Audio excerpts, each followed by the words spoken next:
5 things you should know if you're considering going to a homeschool convention this spring.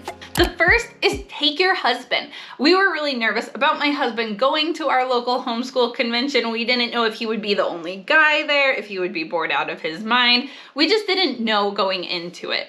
But there was so much offered for him. There was so much in ways that he can support his wife. There were a lot of things for the dads to get together and learn more. I was really impressed, really pleased. My husband actually came out of it, I think, more excited than I did, and he spent more money than I did too. Number 2 is know that you will be encouraged. Whether you are brand new at homeschooling, considering homeschooling, or have been homeschooling for a long time.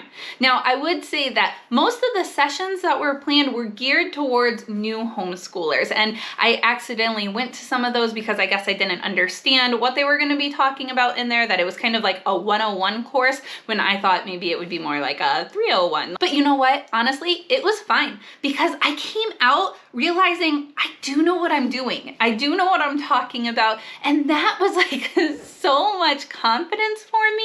It was really great. So I left some of those sessions that were not quite what I needed, and I went down to the expedition hall, where like they have all of the curriculum set up, and I ended up talking with a lot of moms there and gaining a lot more confidence and making connections, which is number 3, making connections. If you're looking for a homeschooling community, this is how you are going to find those connections. It's a really easy way to learn about all kinds of things you don't know, which is number 4. Homeschool conventions are great ways to learn about extra things in your area, extra resources, and to get your hands on resources that you haven't seen before, that you've maybe only seen on YouTube, but you're also going to learn about a lot of things that you've never seen or heard about on YouTube or through other influencers. I couldn't believe how much was there that is like offered for our kids that I didn't know about, and so that was really cool to get to see that. Before we continue, let's help each other out. I'm going to start a thread in the community tab where we can all share about the homeschool conventions that we're aware of,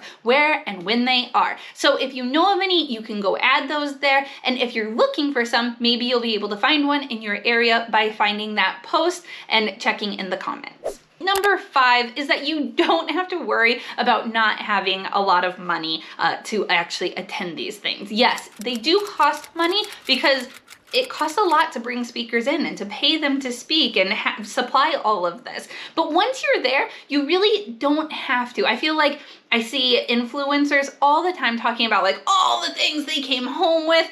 You don't have to. There are deals and sales all the time online. Yes, some curriculum is discounted at these events, but if you don't have the money right then, or if you want to stop and think about it, like actually I would caution you to not buy too many things while you're there, because chances are you're gonna go home and do a little bit more research and all of the hype and excitement is gonna kind of like settle, and then you'll realize if you really want it or not. So take lots of pictures of things that you're interested in, go home and do more research to see if it's really something that you do want to invest in. I am also here to encourage you, and I think this video will encourage you next, so go ahead and click on it.